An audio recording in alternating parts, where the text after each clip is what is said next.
Substantiate, to establish by proof or competent evidence.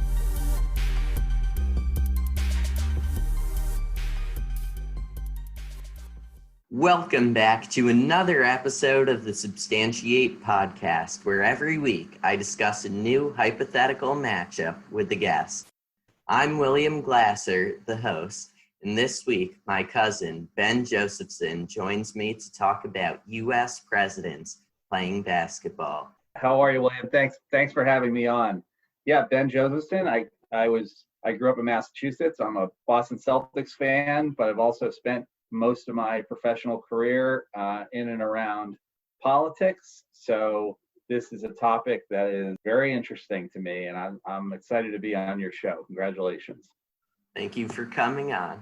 So today we are each going to draft a team, including a starting five, a sixth man, and a coach. Before we begin, make sure to follow us at substantiatepod on Instagram, Twitter, and Facebook.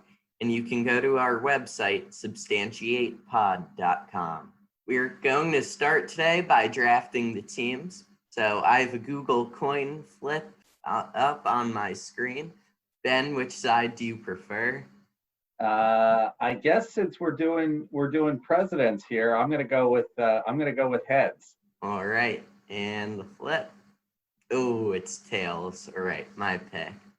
With my first pick, I choose Barack Obama, the 44th president, and I chose him because he has experience playing basketball in the form of his high school varsity team. He was a left-handed small forward. He's 6'1" and around 180 pounds. He reminds me a little bit of Luka Doncic because he is able to hit clutch shots on the perimeter and work magic in the paint. Yeah, it's a good pick. That's probably a pretty consensus number one. I mean, it's probably the only president I remember seeing like actually playing basketball. I know that, when we were doing the research, a lot of other presidents did play, but he's the only one that really stands out. So good pick. All right, so I am up next, and I guess what I wanted to go for here, there's somebody that I think would be a better first pick, but this is someone I don't want to lose. I'm going to choose Teddy Roosevelt as my first pick at power forward. And, this is a legendarily tough president. This is a president that spent a lot of time living in the wilderness. He was the head of the Rough Riders, led them to victory. And when you think about your power forward, you want someone with toughness. You're talking about a Karl Malone. Definitely. You're talking about Draymond Green. You're talking about someone that's going to be in the paint and grab rebounds and throw elbows and push people around. And that's not afraid. That to me, Teddy Roosevelt is not someone that I would want to have to box out for a rebound against, because he is not going to lose. So there we go. Even though, I guess he's what, 5'10", 210. So there you go. Probably a mountain of a human being to try to move around. So there he is. He's my first pick. All right. With my second pick, I select Abraham Lincoln, the 16th president. I chose him as my center because he was the tallest of the U.S. presidents, standing at 6'4" and 180 pounds. When he was younger, he wrestled and is actually in the Wrestling Hall of Fame. So another good rebounder there, very physical. He reminds me of Shaquille O'Neal a little bit because they're both taller than your average basketball player, although in this case, Lincoln's going up against other presidents. Yeah, that's a good pick. I mean, when I said before, there was someone that I probably thought was the second best choice, so that was it. And he's definitely a center and a leader. So I think you got a good one there with the second pick. Okay, so for my second pick, I'm going to go with JFK. And I think, I can't say this for certain. He was definitely kind of the first president who was really, really on television. And a lot of the more iconic images of JFK involve him playing sports, mostly football. But you definitely get an overall sense that this was an athletic president. So I'm going with JFK. And the other thing that I have to say, and even though it's definitely a sad thing, is that when you talk about JFK, you definitely talk about potential and a life cut short. And you can't, as I said in the intro, I'm a Boston Celtics fan, and just like people of our parents and grandparents' generation know exactly where they were when they heard that JFK had been shot, people of my generation, especially in Boston, know exactly where they were when they heard that Len Bias died. Len Bias was a 22, 23-year-old first pick of the Celtics in the 86 draft. So they had just come off the 86 championship, and Len Bias was the best player in the country at that point. And so everything was it was nothing but potential going forward. And so I think there's a lot of similarity there. I mean, I bet you if you ask your dad what it was like when he heard about Thurman Munson, or even, Kobe Bryant a few months ago, even though he wasn't playing at that point, it's that kind of a gut punch.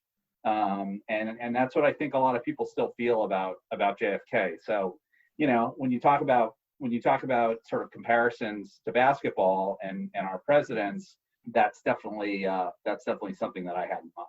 That's not even mentioning when he was in the Navy and he saved people from drowning or whatever on his PT boat.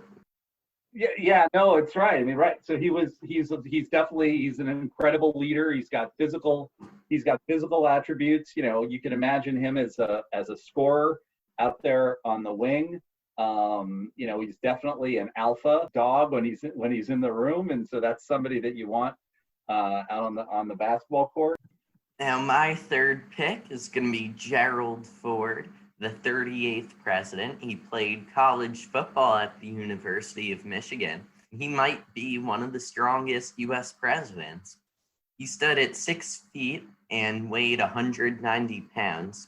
In my opinion, he's a little similar to Jason Tatum, a Celtic, because of his brute force and ability to push people around. No, that's a great pick. What position is he going to play for you? Power forward.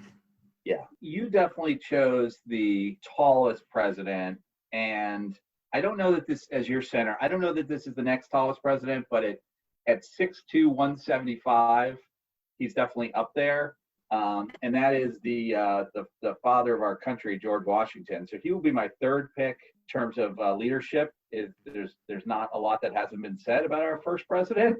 So I think the comparisons to what you'd want on a basketball court are somewhat self-evident. I sort of thought about this in a lot of ways that he's like the comparison. It might be a little dated, but it's sort of like Jerry West, who is, I don't know if you knew, is known as the logo, because if you look at the NBA logo with the silhouette of a player, I don't know if it's been confirmed or not, but it's widely believed that's Jerry West.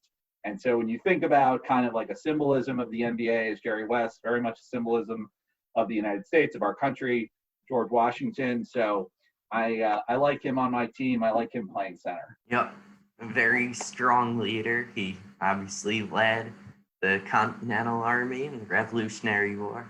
Yeah, and was a fairly accomplished sportsman in his day. Yep, and he knows what it's like to come back from behind and win something with such high stakes as a war for a country's independence. All right, with my fourth pick, I'm going with Dwight Eisenhower, the 34th president, as my coach. Eisenhower commanded millions of Allied troops during World War II, and I think he could translate that to just a few players in basketball.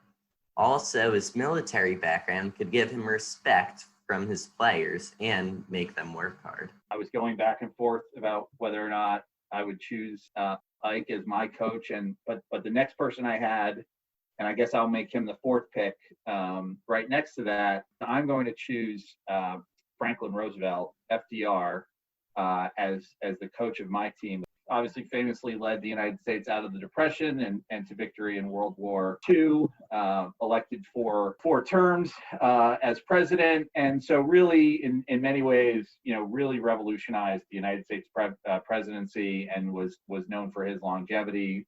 All right, with my fifth pick, I chose Jimmy Carter, the 39th president. When he was at the Naval Academy, Jimmy Carter was required to play a certain minimum of team sports every semester. and this led to him playing tennis, basketball, pole vaulting, baseball, and cross country throughout his life. Although Carter is only 5'9" and 160 pounds, I think that his experience in basketball and other athletics can give him an advantage over other players. I worry that he's maybe a little bit too nice, but it's a good pick. So we're down to the last three picks each, and I guess I circled that I just wanted this guy on my team, and so I'm going to choose George W. Bush as my shooting guard. I think, along with a couple of the other presidents we just mentioned, including, Gerald Ford, Barack Obama, I think he's probably, and JFK, I think he's probably overall as athletic a president as we've had. Yeah, and he's also at least used to be involved in the sports world. He was the owner of the Texas Rangers. Right. And I actually met him last August on a beach in Maine. All right. With my sixth pick, I'm picking Harry Truman, the 33rd president. Okay. Although Truman was only 5'9" and 167 pounds, I think Truman would be able to see the floor well and execute Eisenhower's plays. That's a good pick. I like that. He's in that sort of same like Teddy Roosevelt category. You wanted somebody who's tough and smart on your team. So definitely. I only have I have one starting position left to fill at point guard, and there's a couple of presidents that I circled, and I think one of them stands out here, and that's going to be the 18th president of the United States, Ulysses S. Grant, who at 5'8", 156 is probably not playing any other position besides point guard. You could lead the Union Army at 5'8", 156 and be the president of the United States. I think you can be a floor general as well and be point guard of a professional basketball team. So there we go. With my seventh and final pick, I select Lyndon Johnson, 36th president, be my sixth man. At 6'3" and 200 pounds, Lyndon Johnson, he could sub in for Lincoln or Ford on my team because they are both strong physical players and would probably get tired. So he could come in off the bench and relieve them of their duty. So that was you just took my choice for sixth man, and I think that's right. He's also got that kind of physical makeup. I had one other president that I had circled as sixth man for sort of slightly different reasons. So sometimes your sixth man is the guy that you have to bring in off the bench when one of your starters has got a couple of fouls and you need to have someone come in there and sort of throw their body around and be a bit of a boor out on the court. So I'm going to go with Richard Nixon. He's going to throw elbows and commit hard fouls and stretch the rules, and so that kind of fits the pedigree of a solid sixth man. Yeah, the one place that we didn't make a pick would be the referee, so I guess that's to his advantage. Exactly. All right, let's take a quick break and then we'll discuss some potential scenarios in the game.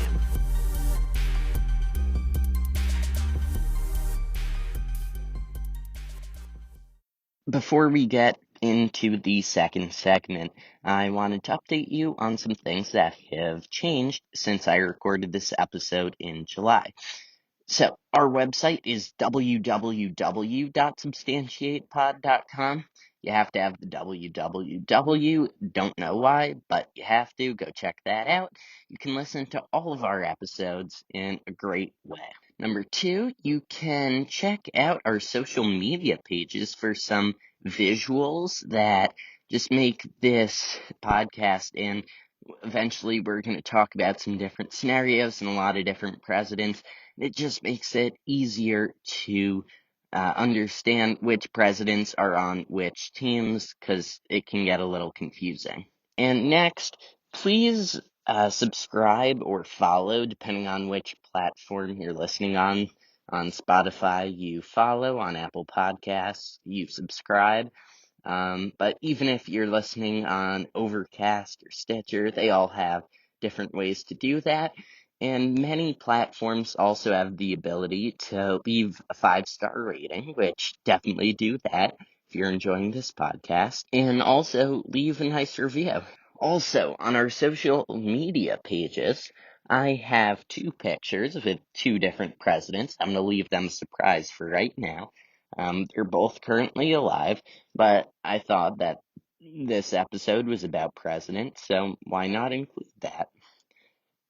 So go check that out on our Instagram, Twitter, and Facebook pages at substantiatepod. Alright, let's get back into the second segment.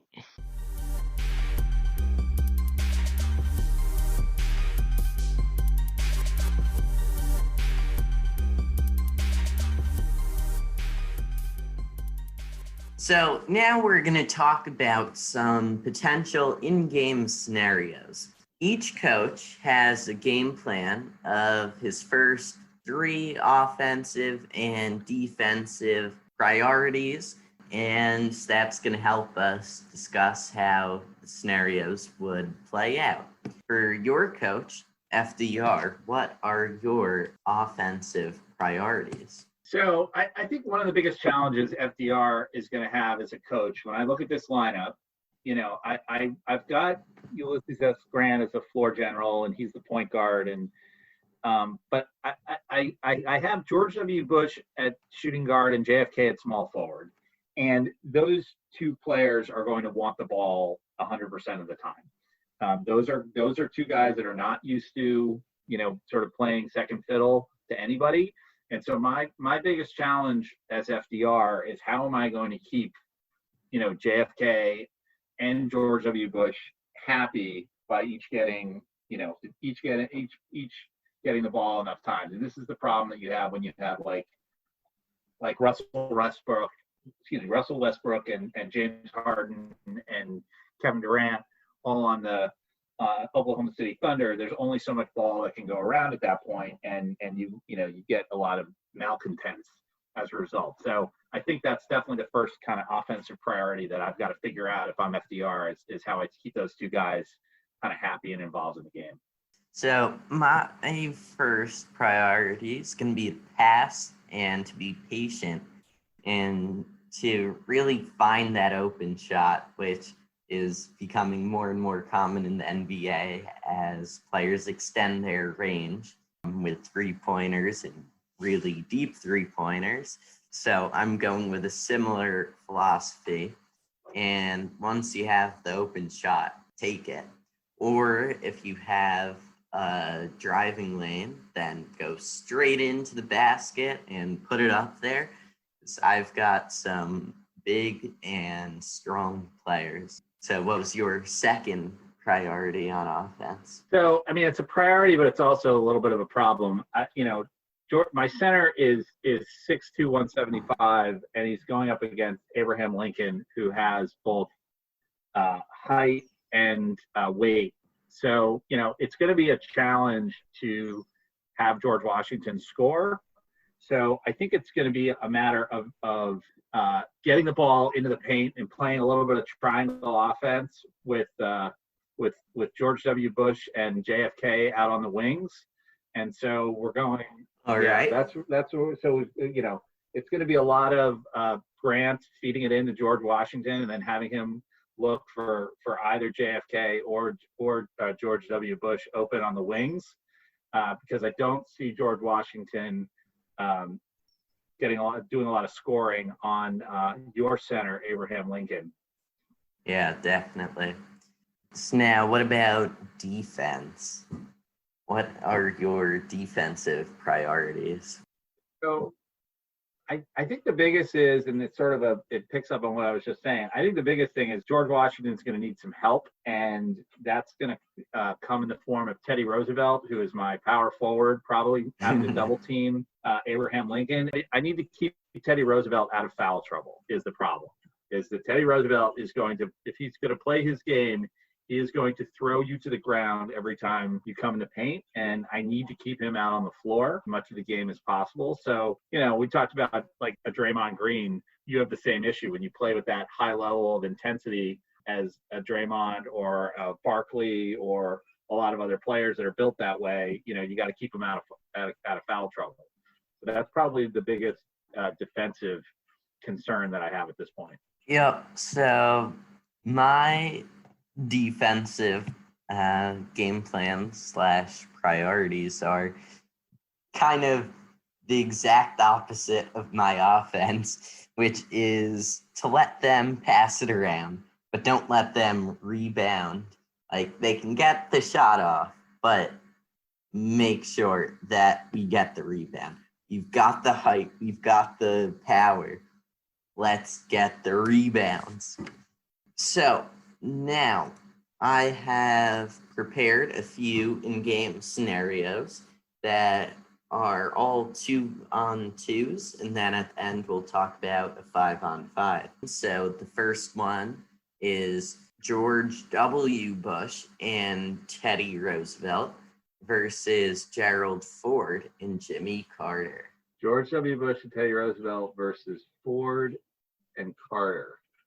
So I think we'll alternate offense and defense each matchup. So you can be offense first. Yeah, so I mean, I think the Teddy Roosevelt and Gerald Ford matchup will kind of cancel each other out. I think they're both kind of, similarly built, pretty hard-headed, although Ford was probably a little taller. And I think I let George, I let that matchup one-on-one. I just think that, sort of personality him with Carter on defense, and you let him try to score as much as possible. Yeah, so you're looking to play a little ISO and hope that Bush can get in there and get the shot. Yeah, so there I try to get Ford to come back in if Bush is trying to play a little ISO, or at least stand under the rim to get the rebound over Roosevelt and take it back to the other end, hopefully be free. The next in-game scenario matchup is Obama and Truman versus JFK and Grant. This time, Obama and Truman are on offense, and JFK and Grant are on defense. With Obama and Truman, Obama is definitely a little more basketball-oriented than JFK, but Truman looks to be a little weaker than Grant. So just like before, except the opposite this time, I'm going to probably work with Obama to get a good shot on JFK. So some kind of give and go situation, and hope that he's able to get by John F. Kennedy and score. So, yeah, I mean, so Obama's the best player on the floor in that case, right? And JFK knows that Obama's the best player on the floor, but he's not really willing in his own mind to let him beat him. JFK is a guy, famously did not want to lose and would not want to lose, even though he knows Obama's the better player. So I see JFK as playing a very tenacious, almost to the point of that sort of harassing, annoying defense on Obama, because it's probably his only chance of kind of keeping him away from the basket. Grant is sort of like a little fire plug there as well. So there may even be opportunities, to try to, get Obama trapped when he has the ball and things like that, and play sort of an annoying, harassing style. My team definitely seems to be a little bit more talented, bigger, and stronger, but your team definitely seems to have more spirit. All right, the next one is Washington and George W. Bush versus Abraham Lincoln and Jimmy Carter. So, how are you going to run your offense in this matchup? So, I'd say much like I think George W. Bush looks at this and he looks at Jimmy Carter and says, I can beat this guy. He, much like Republican presidents that came after Carter, never really particularly gave him a lot of respect for the job that he did while he was in office. I think Bush looks at Carter and he looks at him on the court and says, I'm going to try to take this guy off the dribble anytime that I have the ball. And part of that is because he knows that his teammate, George Washington, is probably losing the size battle to Abraham Lincoln in the paint. And so George W. Bush knows that he's going to have to win this game or win this matchup for his team.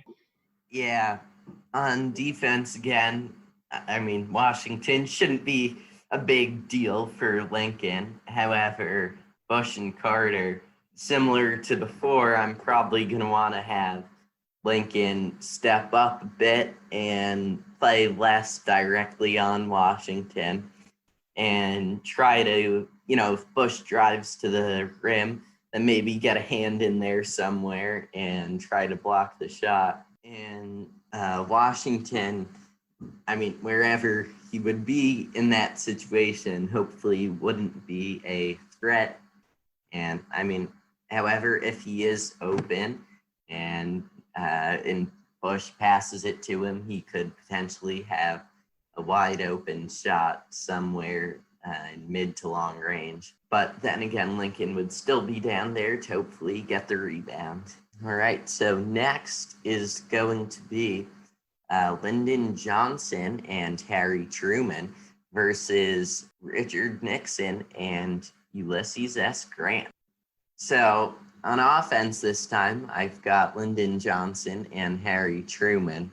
So a big guy and a little guy. And you've got kind of two smaller guys. So here I'm probably going to try to get Lyndon Johnson to stand somewhere down closer to the rim and try to get Truman to be able to pass it above his head. Maybe not quite for an alley-oop, but a quick pass, turnaround, and layup. So I'm looking at this matchup. I've got Nixon and Grant against LBJ and Truman, and everything you just said about size and probably even talent is right. So if I'm the head coach, if I'm FDR, I'm looking at this situation. I am playing a mind game here. I am going to LBJ and Nixon sort of famously hated each other. I'm going to have Nixon, who came sort of after LBJ as president, sort of play a lot of trash talk, a lot of taunting, if you will, and really try to force LBJ into making his own mistakes. And it works with the two smaller guys also. So if I'm Ulysses S. Grant, right? I'm been general of the Union Army, winner of the Civil War, and an elected president of the United States. And I'm standing next to Harry Truman, who was sort of in some ways kind of an accidental president that didn't come with that same sort of pedigree. So if I'm Grant, I'm just playing a head game with Truman the entire time. And I'm just reminding him how in sort of, Truman is now thought as a great president, but at least, Grant is sort of reminding Truman, of all of his accomplishments and how Truman has so few comparatively. Yeah, I mean, neither Lyndon Johnson or Truman were specifically famous for delivering under pressure, so your strategy might pull off. A lot of trash talk, I imagine, that matchup. Yeah. Now we're going to move on to 5-on-5. So you can substitute in your sixth man if you would like. I know on my defense, I'm going to be playing a 3-2 zone. What about you? Yeah, so I'm going to be playing a lot of man-to-man, and for a lot, I feel like this is a consistent theme where I've got players who are athletically gifted, but maybe a little bit undersized, and they're going to have to play a very tenacious style of defense in order to compete. So I'm going to use all of Teddy Roosevelt's 5 fouls 6 fouls. I'm gonna use all of Richard Nixon's fouls. And we're probably send Abraham Lincoln to the foul line a lot, and send Gerald Ford to the foul line a lot. And whenever Obama tries to come and dribble into the paint, Teddy Roosevelt is going to be there waiting for him. And so that's with probably a hard foul and make him earn every basket. So that's going to be my style of defense.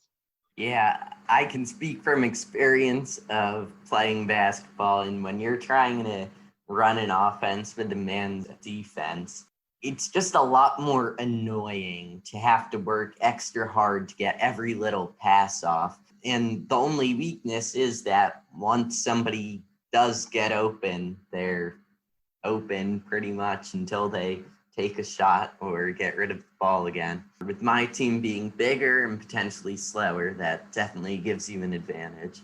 So now on offense, I mean, you were talking about maybe running a little bit of a triangle offense there, but if you're playing a man defense, then, I mean, that extra work is going to have to really come in. And, Lyndon Johnson might have to come in eventually if Abraham Lincoln does get tired in the center position.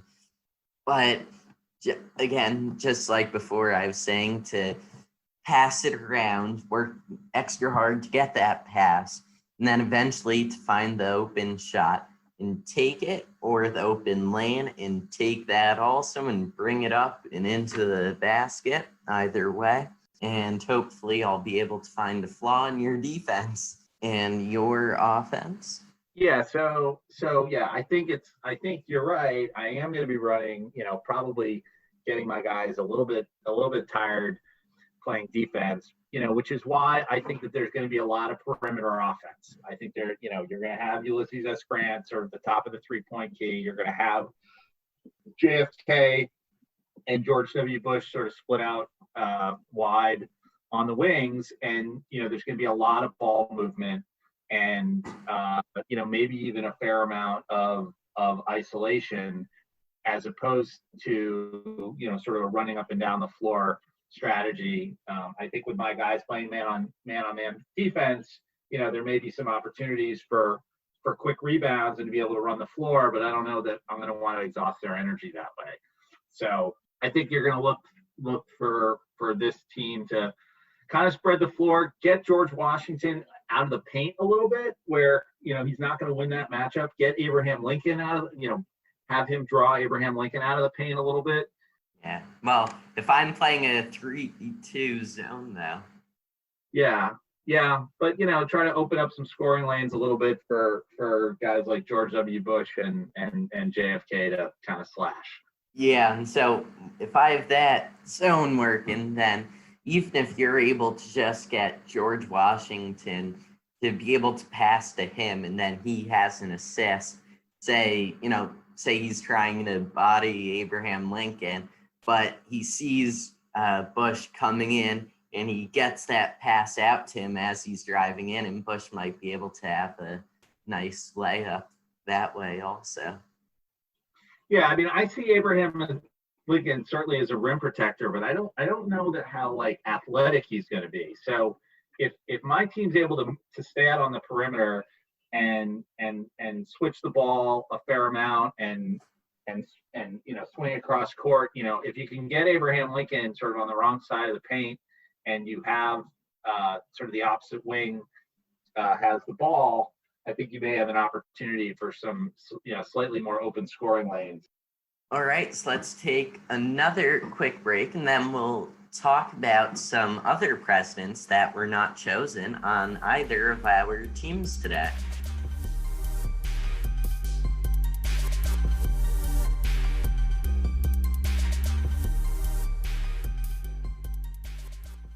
Are you looking for the perfect gift or party favor? Look no further than Tie-Dye by MS for custom tie-dye clothing and accessories for women, men, and children. You choose the style and colors, and they do the rest. They have lots of different tie-dye techniques to choose from that all look fantastic. And they have amazing low prices for their stunning items. For example, I'm on their website right now, and they sell cropped tank tops for just $12, t-shirts for just $15, kids t-shirts for $10, and hoodies for $30, as well as many other awesome items and clothing. Check them out on Instagram at Tie-Dye by MS, and you can visit their website, www.tiedyebyms.com. Again, you can check them out on Instagram at Tie-Dye by MS and visit their website at www.tiedyebyms.com.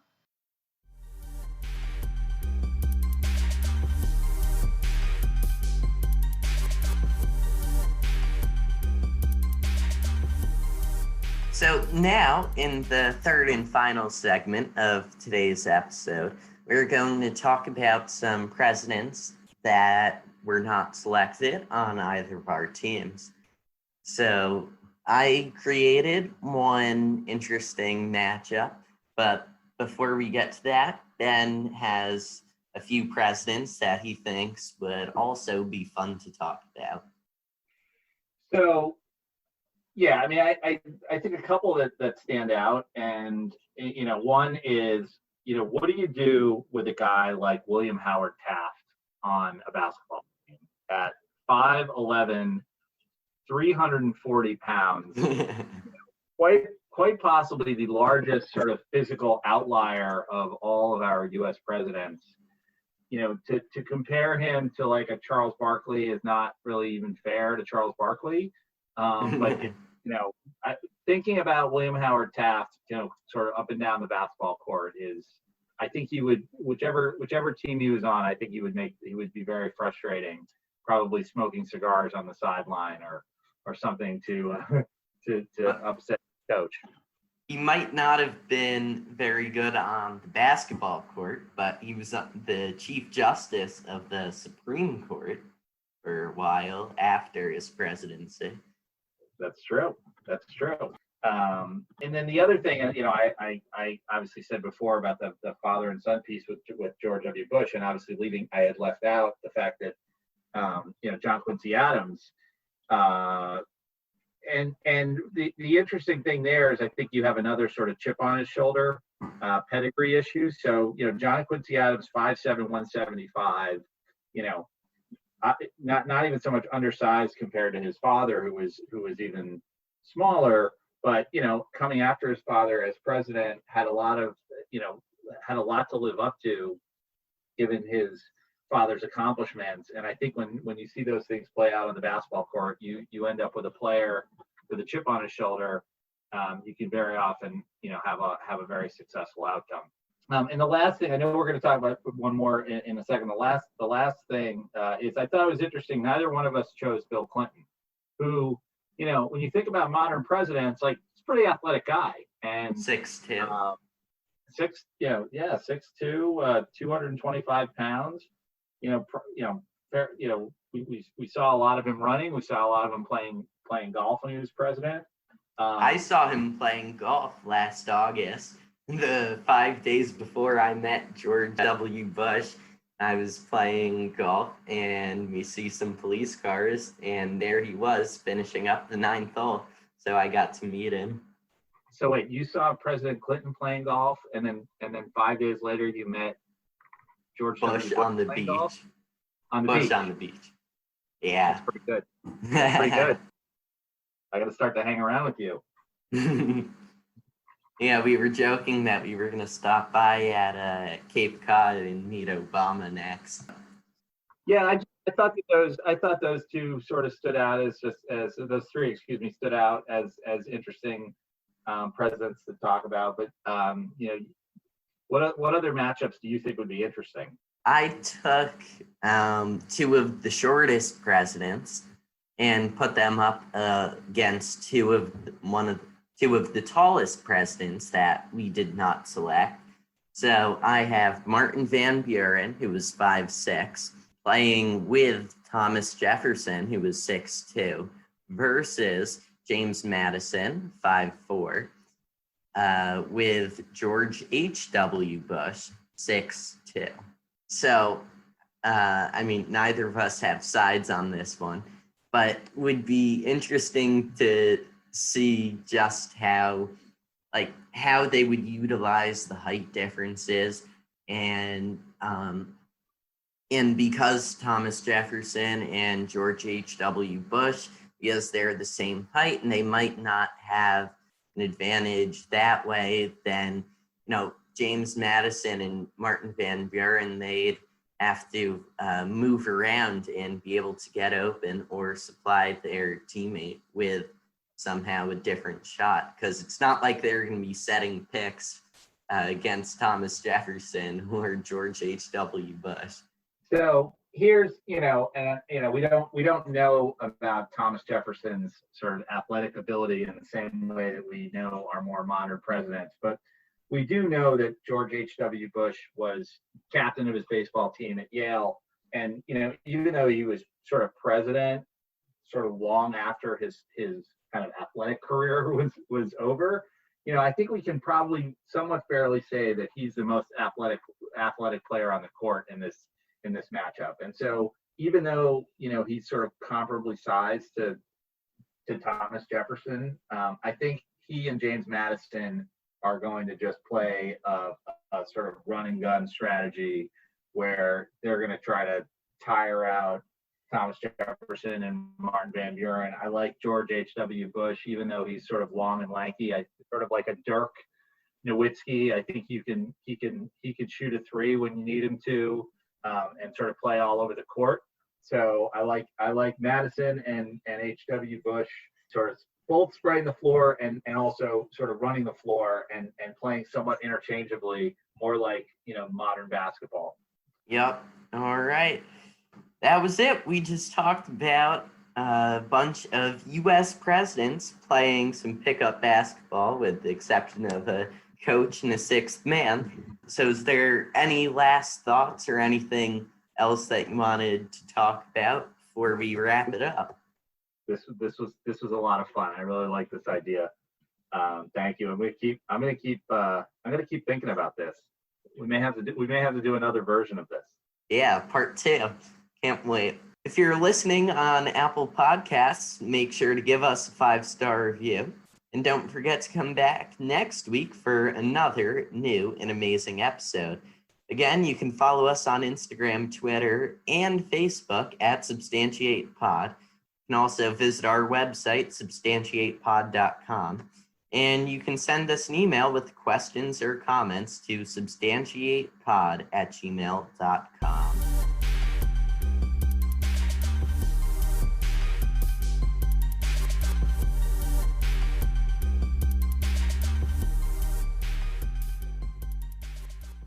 Thank you for listening to this episode of Substantiate. The best way to help support the show is to, number 1, tell your friends about Substantiate. That is the number 1 way to support us. The second way is to leave us a 5-star review in Apple Podcasts or Podchaser.